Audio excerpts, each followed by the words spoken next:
제2차 세계대전 당시에 독일이 폴란드를 점령하고 대대적인 유대인 학살을 진행했습니다.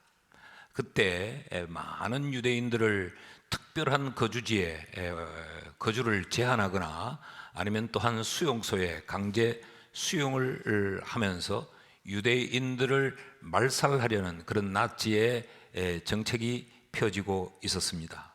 그때 한 독일인 사업가가 유태인 1100명의 목숨값을, 생명값을 돈으로 지불하고 1100명의 유태인들을 구출해 내게 됩니다. 그 사람의 이름이 오스카 쉰들러입니다.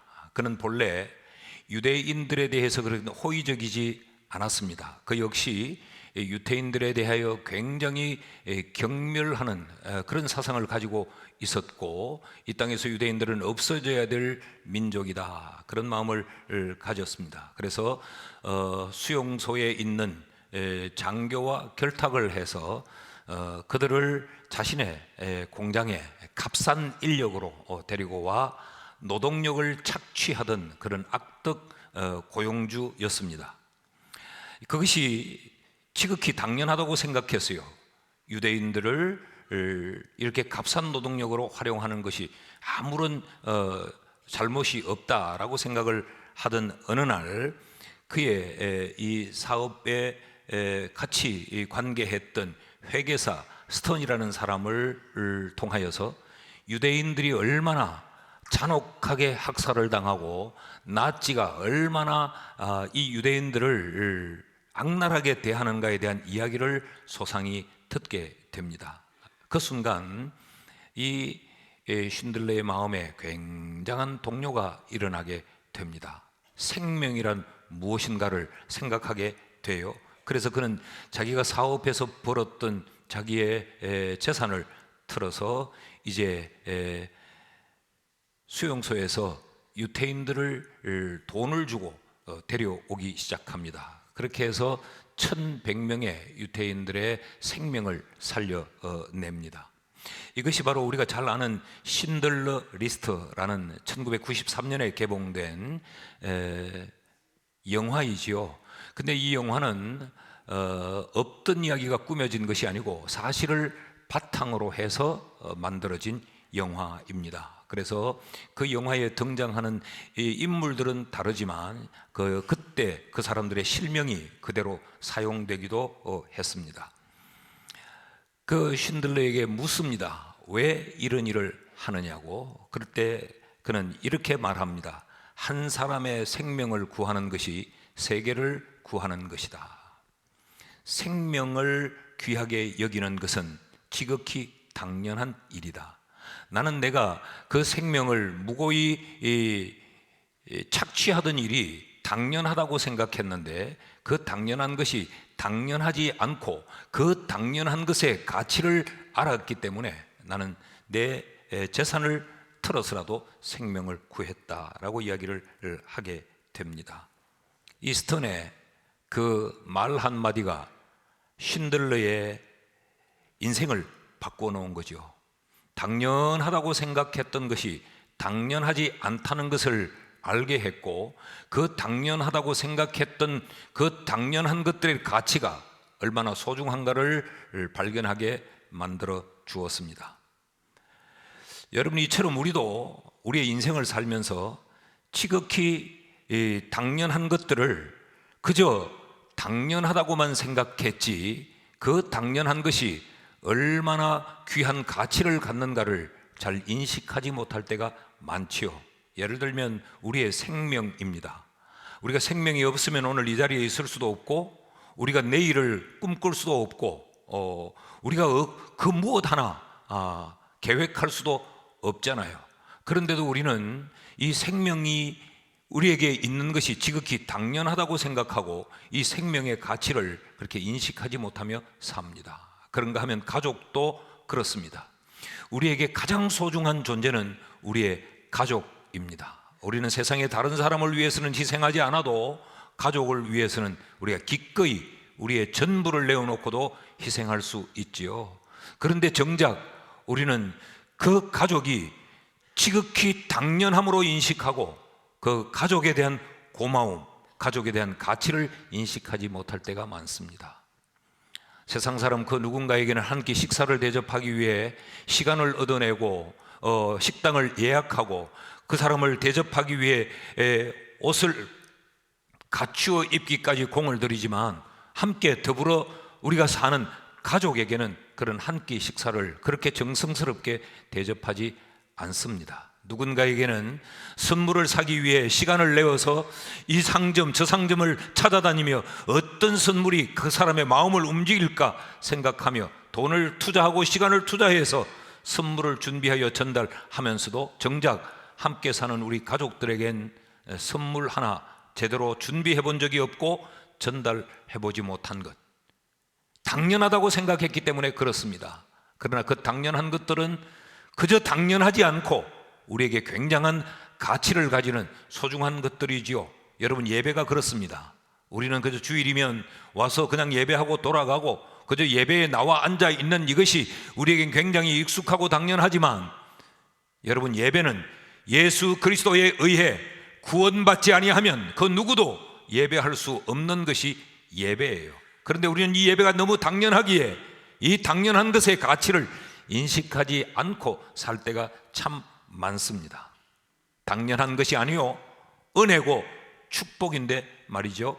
자, 오늘 성경은 우리에게 이런 것들을 가르쳐 줍니다. 그 첫째로 우리가 당연하다고 생각했으나 이 당연하지 않고 엄청난 가치를 가진 것 우리에 대하여서 우리에게 가르치고 있습니다. 여러분, 우리는 지금 요한복음 10장에서 목자와 양의 이 비유의 설교를 여러 시간 지금 살펴와 오늘 이제 목자와 양의 비유에 관한 설교 마지막 시간입니다. 그런데 이 양과 목자에 대한 비유의 말씀은 우리로부터 시작을 했습니다. 10장 1절 말씀을 보면 내가 진실로 진실로 너희에게 이르노니 문을 통하여 양의 우리에 들어가지 아니하고 다른 데로 넘어가는 자는 절도며 강도요 라는 이야기로 시작했지요. 우리에 관한 이야기로 시작을 해서 이제 이 비유의 설교가 어디에서 마치느냐? 우리에서 마칩니다. 16절 말씀을 보시면 또 이 우리에 들지 아니한 다른 양들이 내게 있어 내가 인도하여야 할 터이니 그들도 내 음성을 듣고 한 무리가 되어 한 목자에게 있으리라. 우리를 이야기하고 이 비유의 설교는 끝이 납니다. 그러니까 우리로 시작해서 우리로 마치는데 이 사이에 양과 목자의 이야기가 언급되고 있는 겁니다. 그렇다고 하면 이 비유에서 양과 목자만 소중한 것이 아니고 이 우리가 엄청나게 소중한 것이다 라는 것을 우리가 알 수 있지요. 그럼 이 우리란 무엇인가? 양들의 공동체라고 하는 것은 우리가 잘 압니다. 양들의 공동체인 이 우리가 오늘 우리에게 있어서 교회를 의미한다고 하는 것도 우리는 잘 압니다. 그러나 정작 이 우리가 얼마나 소중하고 이 우리가 어떤 가치를 가졌는가는 우리가 잘 인식하지 않는 것 같아요. 금세기 최고의 설교 학자이기도 하고 또 기독교 지성인 존 파이프 목사는 이런 말을 했습니다. 한참 코로나가 창궐할 때 기독교의 위기는 코로나가 아니요, 기독교의 위기는 외부로부터 오는 어떤 환난과 역경이 아니고 기독교의 진정한 위기는 성도가 교회를 잘 알지 못하는 데 있다라고 지적했습니다. 이분이 수년 전 한국을 방문했을 때도 한국 교회 지도자들과 성도들에게 이 말씀으로 굉장한 도전을 끼쳤습니다. 기독교는 외세의 공격을 당하고 침략을 받으면 더 탄탄해집니다. 기독교는 외세에 이른 환난과 역경을 통하여서 더욱더 성장해온 기독교의 교회 역사가 있습니다. 근데 정작 교회의 위기는 이런 환경적인 것들이 아니고 성도들이 자신들이 출석하고 있는 교회, 성도들에게 가장 당연한 이 교회가 얼마나 중요하고 어떤 가치를 가졌는가를 잘 모를 때에 기독교는 진실로 위기를 맞게 된다라고 일갈했습니다. 동의합니다. 목회하는 목사의 입장에서 전적으로 공감합니다. 여러분, 우리가 뭡니까? 우리. 양에게 있어서 이 우리는 최고의 선물입니다. 양이 받을 수 있는 최고의 선물이 양의 우리입니다. 왜 최고의 선물인가? 양에게 있어서 안전과 부요함의 원천이 우리이기 때문에 그렇습니다. 9절 말씀을 보시죠. 내가 문이니 누구든지 나로 말미암아 들어가면, 그러니까 이거 지금 문을 이야기하고 있는 것 같지만 우리를 이야기하고 있는 거예요. 들어가면 구원을 받고 또는 들어가며 나오며 꼴을 얻으리라. 그러니까 이 우리는 생명을 얻는 것이요, 이 우리는 얻은 그 생명을 지키고 보존하며 풍요롭게 발전시킬 수 있는 것이 바로 우리라는 겁니다. 그래서 구원과 꼴을 얻는 것, 그것이 바로 우리다. 그러니까 양에게는 이 우리만큼 소중한 선물, 최고의 선물은 없는 거지요. 그런가 하면 10절 말씀도 보면요, 도둑이 오는 것은 도둑질하고 죽이고 멸망시키려는 것뿐이요 내가 온 것은 양으로 생명을 얻게 하고 더 풍성히 얻게 하려는 것이라. 생명을 얻고 더 풍성히 얻게 하려는 것을 무엇과 연결을 하고 있는가 하면 도둑이 오고 절도가 오고 강도가 오는 것과 연결하여서 설명을 하고 있는 것이죠. 그러니까 목자는 이 양들이 생명을 얻고 이 양들이 풍성하고 부유한 삶을 살도록 하기 위해서 도적으로부터, 강도로부터 이 양들을 보호해내야 되는데 그 양들을 보호하는 그 수단이 바로 우리라는 이야기입니다. 그러니까 양들에게 있어서 이 우리는 피난처요 요새입니다. 목자가 양에게 줄 수 있는 최고의 선물은 우리요, 양이 목자로부터 받을 수 있는 최고의 선물 또한 우리인 것입니다. 이것이 우리의 가치입니다. 여러분, 교회가 이런 곳입니다. 교회가 여기 있어 이 교회에 등록하여 내가 이 교회의 교인이기에 우리는 교회를 출입하는 것을 굉장히 당연하게 생각을 하는데, 이 당연한 것이 그저 당연한 것이 아니고 이 엄청난 가치를 가지고 있는 것이란 말이죠. 자, 양에게 있어서 우리는 이런 의미에서 최고의 선물일 뿐만 아니라 우리는 목자가 지대한 관심을 가지는 것이요, 목자가 애정을 쏟는 애정의 현장이 바로 우리입니다. 우리가 지금까지 쭉 이 말씀을 살펴오면서 목숨을 버린다, 목숨을 버린다는 표현을 우리가 많이 들어왔습니다. 이 비유의 설교를 들으면서 본문에는 목숨을 버린다 이런 표현이 반복해서 나타나는데, 이 목숨을 버린다는 이 표현이 무엇과 연결이 되어져 있느냐? 두 가지와 연결이 되어져 있어요. 그 첫째는 양과 연결이 되어져 있습니다. 11절 말씀을 보면 나는 선한 목자인데 선한 목자는 양들을 위하여 목숨을 버리노라. 목숨을 버리는 이유가 양 때문이라고 말합니다. 15절 말씀도 동일한 내용입니다. 아버지께서 나를 아시고 내가 아버지를 아는 것 같으니 나는 양을 위하여 목숨을 버리노라. 그러니까 목숨을 버리는 것이 양과 연결이 되어져 있죠. 그런데 이 양을 위하여 목숨을 버리는 이유는 우리와 연결이 되어져 있습니다. 16절 17절 말씀을 보면요, 또 이 우리에 들지 아니한 다른 양들이 내게 있어 내가 인도하여야 할 터이니 그들도 내 음성을 듣고 한 무리가 되어 한 목자에게 있으리라. 내가 목숨을 버리는 것은 그것을 다시 얻기 위함이니 이로 말미암아 아버지께서 나를 사랑하시느니라.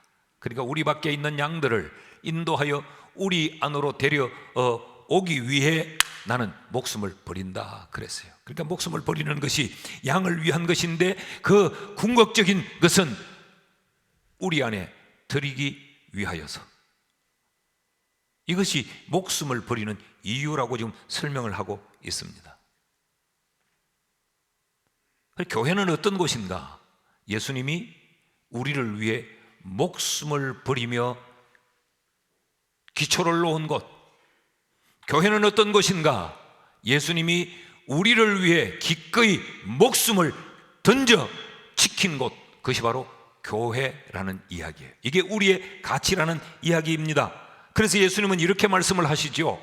교회에 대하여 말씀을 하실 때 마태복음 16장 18절 하반절에 내가 이 반석 위에 내 교회를 세우리니 음부의 권세가 이기지 못하리라. 무슨 이야기입니까? 내가 어떻게 세운 교회인데, 내가 어떻게 이 교회의 기초를 놓았는데, 이 교회가 어떤 교회인데 어떤 세력도 교회는 해칠 수 없다. 이것이 교회라는 이야기입니다. 이것이 우리입니다. 양들을 위하여 목숨을 버려가면서 그 양들을 우리 안에 들여놓았기 때문에 이 우리는 목자가 포기할 수 없는 겁니다.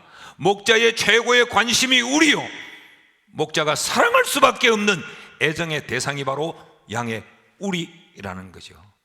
그래서 음부의 권세가 해치지 못한다. 그 말은 내가 누구에게도 어떤 세력에 대해서도 나는 교회만큼은 포기할 수 없다라고 하는 것이 주님이 가르침이에요.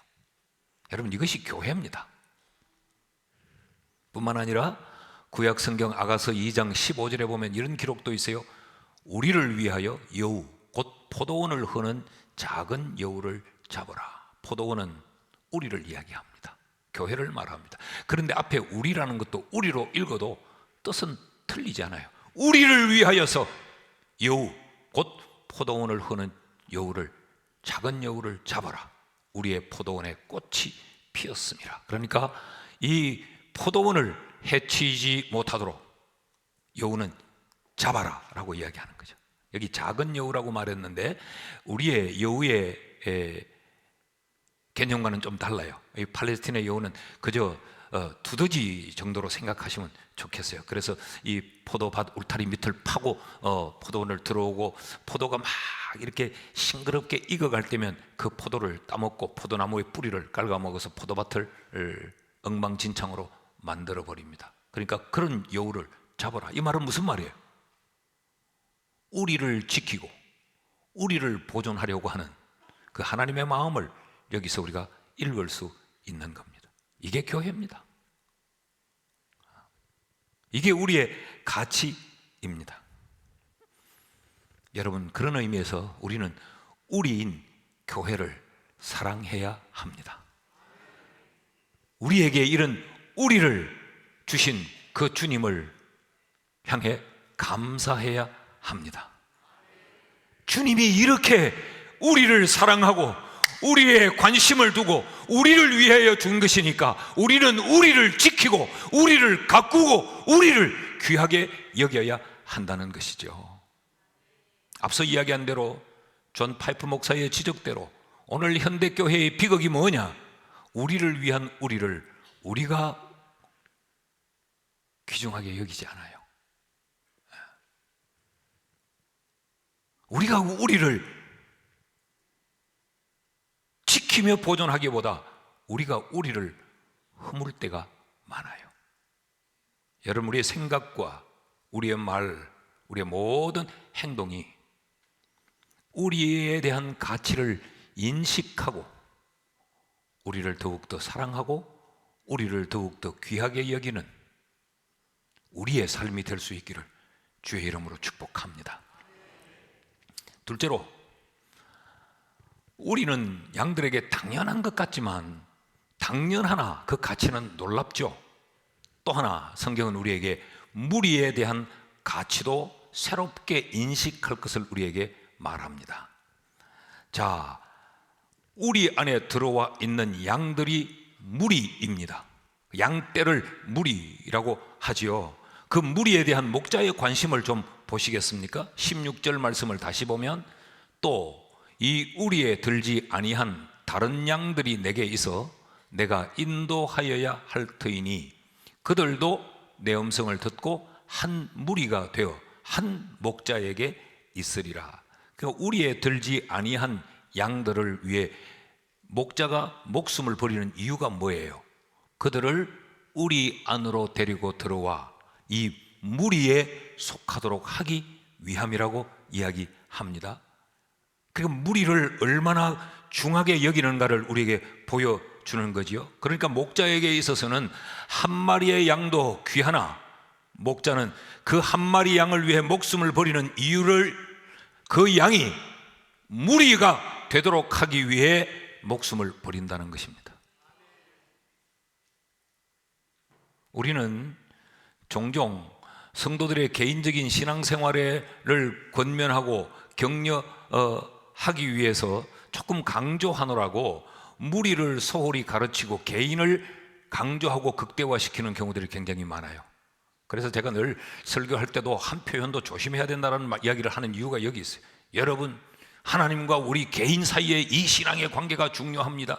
신앙은 하나님과 나와의 개인의 문제입니다. 그래서 개인을 강조하면서 우리는 우리라고 하는 이 무리를 소홀하게 만들어버리는 그 잘못된 우를 범할 수 있어요. 목자는 한 마리의 양을 위해 기꺼이 목숨을 버립니다. 그런데 그 한 마리 양을 위해 목숨을 버리는 이유가 뭐냐? 이 양을 우리로 데려 들어와 무리를 만들기 위함이라는 거예요. 결코 한 마리의 양과 무리가 별개일 수 없다는 이야기입니다. 그런데 목자는 그래서 이렇게 헌신한다고 이야기를 하죠. 이런 목자의 헌신에 대해서 하나님 아버지가 어떻게 평가를 하시는가를 좀 보시죠. 17절 말씀을 보시면요, 내가 내 목숨을 버리는 것은 그것을 다시 얻기 위함이니 이로 말미암아 아버지께서 나를 사랑하시느니라. 목자가 양을 얻기 위해 목숨을 버리고, 양을 얻기 위해 목숨을 버리는 것은 그 양을 우리로 데려와 무리를 이루기 위함인데 이것을 아버지가 사랑하신다 그랬어요. 그러니까 우리라고 하는 이 무리는 하나님의 사랑의 결정체요.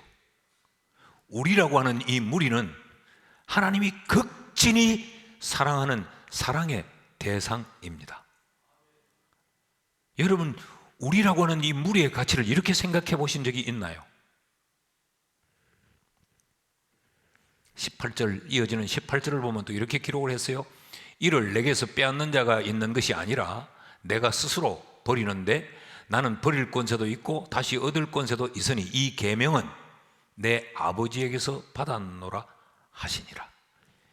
한 마리의 양을 얻어 우리로 데려 들어와 무리를 이루게 하는 이것이 아버지가 예수에게 명하신 명령이라고 말을 해요.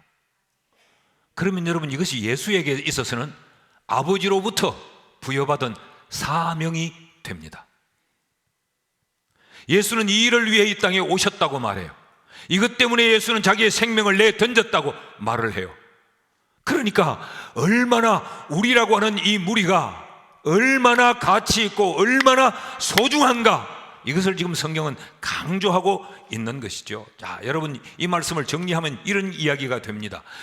우리 안에서 무리를 이루고 있는 이 양들의 가치가 어떠냐? 이 무리는 성부 하나님이 성자 예수님의 생명을 지불할 만큼 귀한 존재들이요, 성자 예수님에게는 자기의 생명을 내던지면서까지 지키고 보호해야 될 그 사명의 대상이 바로 무리인 우리라는 거죠.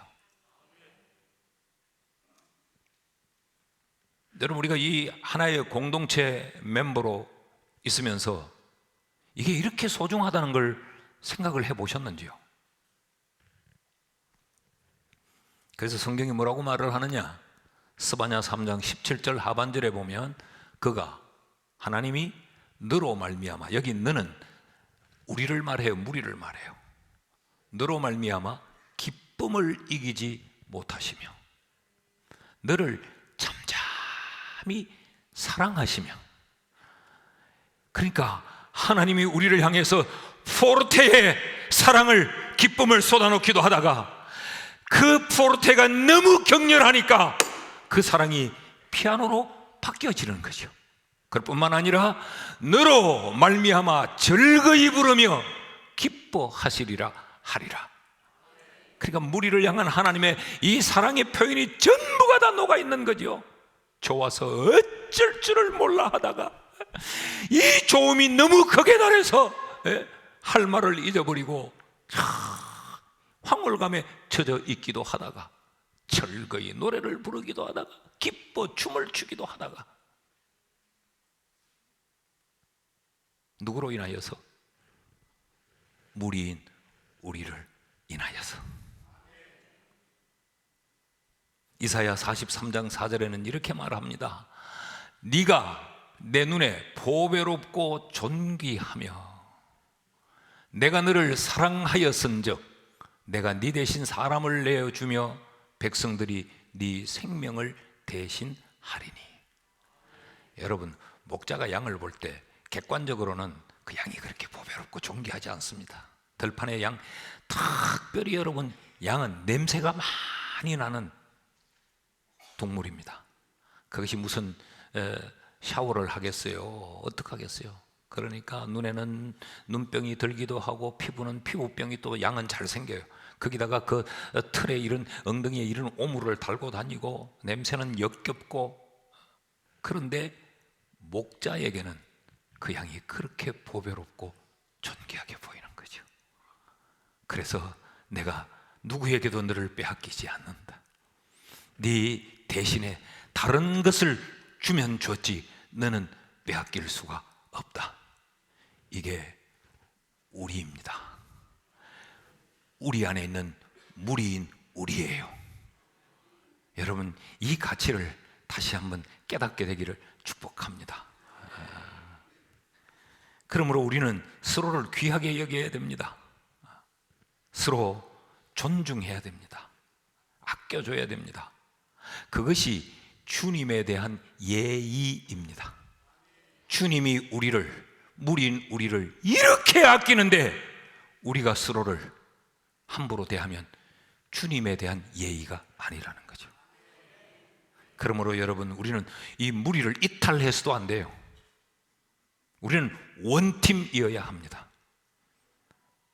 고린도 교회를 향해서 바울이 뭐라고 가르칩니까? 너희는 같은 마음을 품고 같은 생각을 가지고 같은 뜻을 가지라 그랬어요. 왜 그럴까요?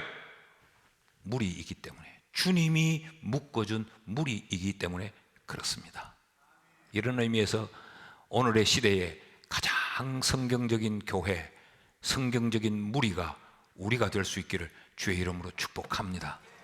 셋째로, 우리도 무리도 같이 있는데 우리가 마지막으로 하나 더 생각해야 될 것은 한 무리입니다. 한 무리. 16절을 다시 보면 또 이 우리에 들지 아니한 다른 양들이 내게 있어 내가 인도하여야 할 터이니 그들도 내 음성을 듣고 한 무리가 되어 한 목자에게 있으리라. 자, 여기서 여러분, 목자의 마음을 이해하실 수 있어야 합니다. 목자는요, 이미 우리 안에 들어와 있는 이 양들만 관심을 가지는 게 아니에요.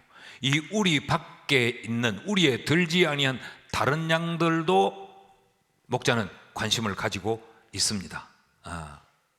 그러니까 이미 교회 안에 있는 성도들에게만 주님이 관심이 있는 것이 아니고 교회 밖에 이 교회로 들어와야 될 또 다른 양들에게도 주님은 관심을 가지고 계신다는 거예요. 그래서 이어지는 17절을 보시면 이렇게 기록하고 있지 않습니까? 내가 목숨을 버리는 것은 그것을 다시 얻기 위함이니 이로 말미암아 아버지께서 나를 사랑하시느니라. 우리만을 위해 주님은 목숨을 버린 게 아니에요. 우리 밖에 있는 찾아야 될 그 양들을 위하여서도 주님은 목숨을 버렸다고 지금 말하고 있는 겁니다. 오늘 현대교회가 이 점을 망각하고 있습니다. 목자는 우리 밖의 양들과 우리 안에 있는 이 무리가 한 무리가 되기를 원하는데, 오늘 우리 안에 있는 이 무리는 우리 밖에 있는 우리와 한 무리가 되어야 될 양들에 대해 노관심입니다.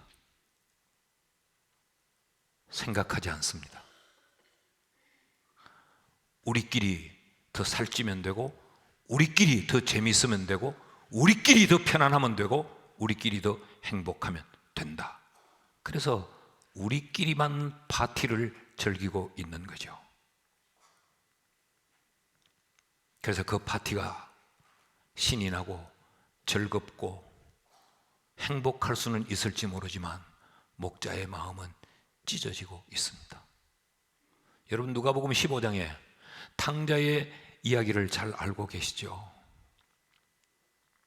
집안에 가출을 생각지도 않고 조석으로 아버지를 문안하면서 아버지를 잘 섬기는 장남 아들이 있습니다.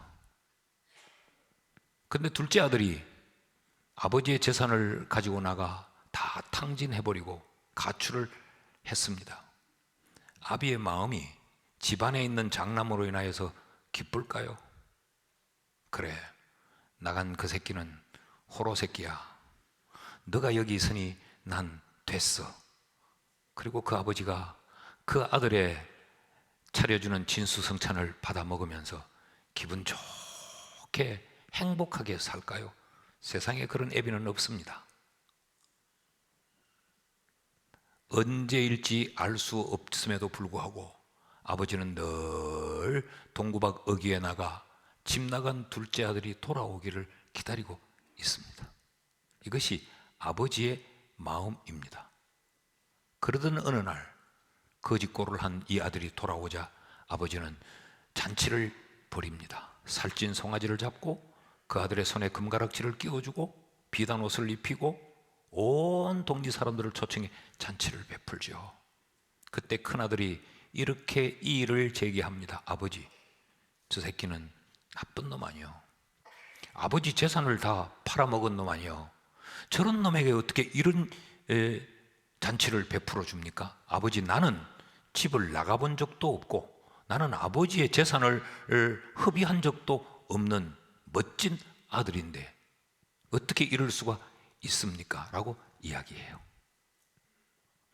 여러분, 오늘 이 한 무리가 우리에게 가르치려는 교훈이 바로 이런 가르침입니다. 나는 너희들이, 무리가 된 너희들이 행복하기를 원하고 기쁘기를 원하고 평안하기를 원한다. 그런데 저들도 여기 와 한 무리가 되어서 같이 기뻤으면 더 좋겠다. 이게 아버지예요. 근데 누가복음 15장에 우리는 둘째 아들을 주목하고 있어요. 그러나 사실은 둘째 아들만 탕자는 아니에요.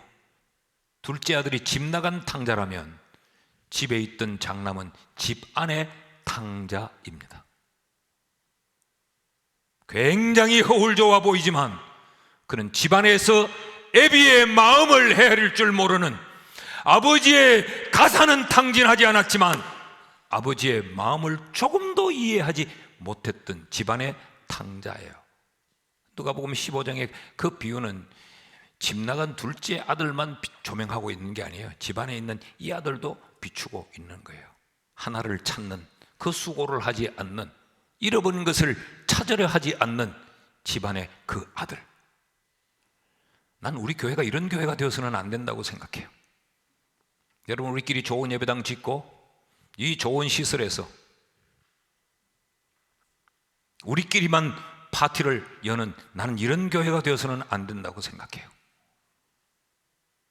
목자가 우리밖에 양들을 이 우리로 데리고 들어와 우리와 한 무리가 되게 하기를 원한다고 하면, 여러분, 우리는 우리 밖에 있는 그 양들에게 관심을 가져야 합니다.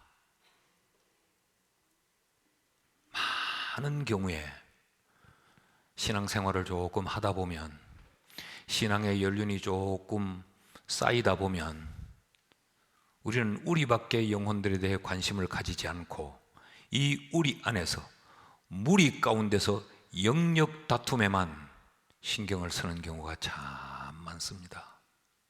여기에서 누가 장로가 되느냐, 누가 권사가 되느냐, 내 영역을 어떻게 확보하느냐, 내 영향력이 어떠냐, 그래서 자기의 존재감을 과시하려는 일은, 그래서 완장차는 일에만 관심을 집중하는 경우가 굉장히 많습니다. 그래서 그것 때문에 빈정상해하고, 그것 때문에 감정상하고, 그것 때문에 시험 들고, 그것 때문에 분쟁하고, 그것 때문에 다투고, 집안의 탕자의 모습이 우리 속에 그대로 묻어나고 있다는 말이죠. 여러분, 우리가 주님의 마음을 헤아려서 주님의 마음을 시원케 하는 이런 교회 될 수 있기를 축복합니다. 우리 밖에 있는 그 양들은 어떤 존재일까요? 성경이 특별히 기록하지 않아도 성경은 간접적으로 목자 없는 양, 목자를 만나지 못한 양이라고 지금 말하고 있잖아요. 그래서 데리고 와 한 목자 안에 있기를 지금 원한다고 말하지 않습니까? 불쌍한 양들입니다.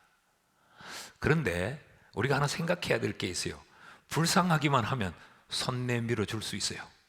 불쌍하기만 하면 품어 안아줄 수 있어요. 그런데 불쌍함에도 불구하고 굉장히 사납고 굉장히 공격적이고 굉장히 적대적이며 우리에게 두려운 존재들이에요. 우리 밖에 있는 양들이. 19절에서 20절이 그렇게 말합니다. 이 말씀으로 예수님께서 이 목자와 양과 목자에 대한 비유의 설교를 다 하시니까 이 말씀으로 말미암아 유대인 중에 다시 분쟁이 일어나니. 자, 우리가 이거 9장에서부터만 생각해봐도 이만하면 충분히 깨닫고 설득당하고 자기의 주장과 생각을 꺾을 만도 한데 아직도 이들은 다시 분쟁하는 거. 얼마나 완고하고 얼마나 완악하고 얼마나 고집스러운가를 보십시오. 다시 분쟁이 일어나니 그 중에 많은 사람이 말하되 그가 귀신 들려 미쳤거늘. 예수를 두고 하는 말입니다. 예수가 귀신 들려 미쳤거늘 어찌하여 그 말을 듣느냐 하더라. 이런 이야기죠. 예수는 없다. 그러나 그럼에도 불구하고 목자이신 주님이 그들이 우리 안에 들어와 우리가 한 무리가 되기를 원한다면 우리의 감정보다 우리의 계산보다 우리의 자존심보다 그들을 사랑하는 일, 그들을 인도하는 일이 우선되어져야 합니다. 요한복음 9장에서 보면 우리가 요한복음 9장에서는 나면서부터 소경된 자의 이야기를 또 오랫동안 다루었죠. 9장 4절에 주님이 이런 말씀을 하세요. 때가 아직 낮임에 나를 보내신 이의 일을 우리가 하여야 하리라. 밤이 오리니 그때는 아무도 일할 수 없느니라. 이 말씀이 왜 등장을 했는가 하면 9장 1절부터 보면 제자들이 나면서 소경된 자를 보면서 주님에게 이렇게 묻죠. 선생님, 이게 지금 누구 죄 때문에 그렇습니까? 얼마나 악랄한 죄를 지었기에 태어나면서부터 앞을 못 봅니까? 그런 이야기죠. 이게 자기 부모 죄 때문에 그렇습니까? 본인의 죄 때문에 그렇습니까? 라고 물어요. 그때 주님께서 그 죄 때문에 그런 거 아니야, 아버지의 뜻을 나타내려고 그런 거야 라고 하시면서 이 말씀을 하셨어요. 때가 아직 낮임에 나를 보내신 이의 일을 우리가 하여야 하리라. 너희들은 왜 이 소경에 대하여 정죄하고 판단하고 왜 그것만 생각해? 이 소경의 눈을 뜨게 하는 일은 왜 생각 못해? 왜 더러운 죄인이라고 우리와 다르다고 구분만 짓니? 우리 안으로 데려와 한 무리가 될 것은 왜 생각하지 못하니? 그 이야기죠. 그러면서 때가 아직 낮임에 나를 보내신 이의 일을 우리가 하여야 하리라. 제자들을 주님이 하시는 일에 초청하고 있는 거죠. 그러면서 중요한 말씀을 합니다. Night is coming when no one can work. 밤이 오리니 그때는 누구도 아무 일을 할 수가 없다. 지금이 해야 할 때라는 이야기입니다. Night is coming. 밤이 오고 있습니다.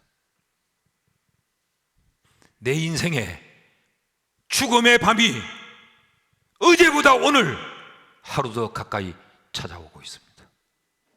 주님이 오셔서 이 세상에 마침표를 찍을 그 지구의 종말이 어제보다 오늘 더 가까이 오고 있습니다. 성경은 그때를 누구도 알지 못한다 그랬어요. 도적이 오는 것처럼 갑작스럽게 들이닥친다 그랬어요. 그때는 이 일을 하고 싶어도 할 수가 없는 거죠.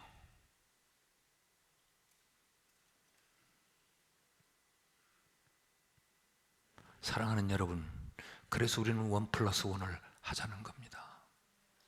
24년 이 한 해 동안 내가 살아있을 때, 내가 시간이 있을 때, 말할 수 있을 때, 걸을 수 있을 때, 전화기라도 들고 통화할 수 있을 때, 한 사람이라도 우리 밖에 있는 그들을 우리 안으로 불러들여 우리와 한 무리가 되게 하자는 것이 1+1이죠. 금년에는 여러분의 인격을, 여러분의 신앙을 믿고 싶습니다. 특별한 날을 정하지 않더라도 여러분이 자발적으로 1년 52주 가운데 그 어느 주일이라도 주님의 마음을 헤아려서 이 한 해 동안 한 사람이라도 우리 밖에 있는 영혼을 우리 안으로 데리고 들어오는, 그래서 우리와 한 무리를 이루는 이 일에 함께 헌신합시다. 여러분, 우리가 주님의 양이라면, 우리가 목자로부터 그런 은혜를 받았다면, 목자가 우리에게 밤이 오고 있다, 그때는 이 일 못한다, 지금 이 기회다, 지금 나랑 같이 내가 할 일을 같이 하자라고 말하는 이 음성을 듣는다면 우리는 이 한 해 동안 반드시 이 일을 해야만 합니다. 단 한 사람이라도. 오늘 나는 삼부 예배를 드리는 우리 모두가 이런 의미에서 주님이 기뻐하는 그런 양 될 수 있기를 축복합니다. 축복합니다.